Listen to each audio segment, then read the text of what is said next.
I was never this scared in my entire life until I went into the surgery room. I was terrified of being put under and going through this. I just didn't know if I was gonna make it. I had no clue. But I knew I needed surgery, and I got more terrified when they put the gown on me and then they put me on the bed and they started carting me into this room. And I remember the room opening, and it was like this big white room with a metal table. And they like lift me off and put me on this table, and I'm just like trembling and shaking at this point. And there's like 6 or 7 doctors around me.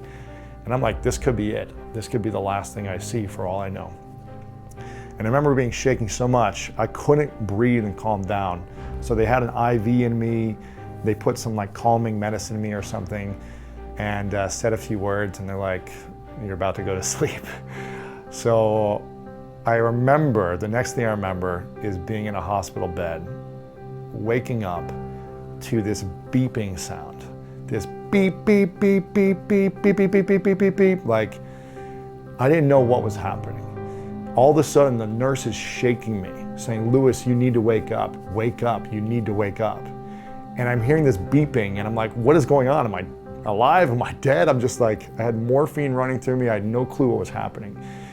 And it felt so good to go back to sleep. Like, I just wanted to sleep. And so I would relax.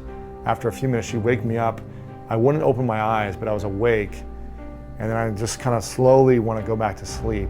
And she keeps shaking me. This happened for about an hour, where I'd fall asleep, this beeping sound would go off, I'd wake up scared, but I just wanted to sleep.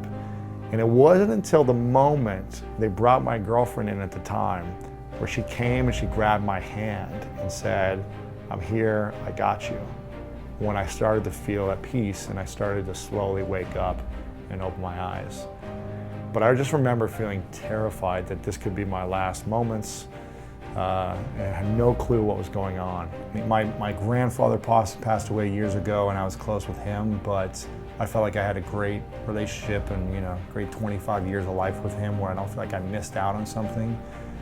It was just his time. But this is a fear of mine, is that I am really close to a lot of people, and it's just inevitable that someone's going to die at some point, and it may be sooner than later. And so that's something I haven't faced adversity with yet in that part of my life. And that's why I really try to appreciate and show gratitude to everyone in my life in a moment. At the end of every one of my episodes, I acknowledge my guests. I'm trying to acknowledge people as often as possible, because I don't want something to happen where they're not around, and then I say to myself, man, I never shared with them how much I appreciate them or how grateful I am for our relationship. So that's why, for me, I'm always trying to live in that place of gratitude and appreciation, because they could be gone at any moment.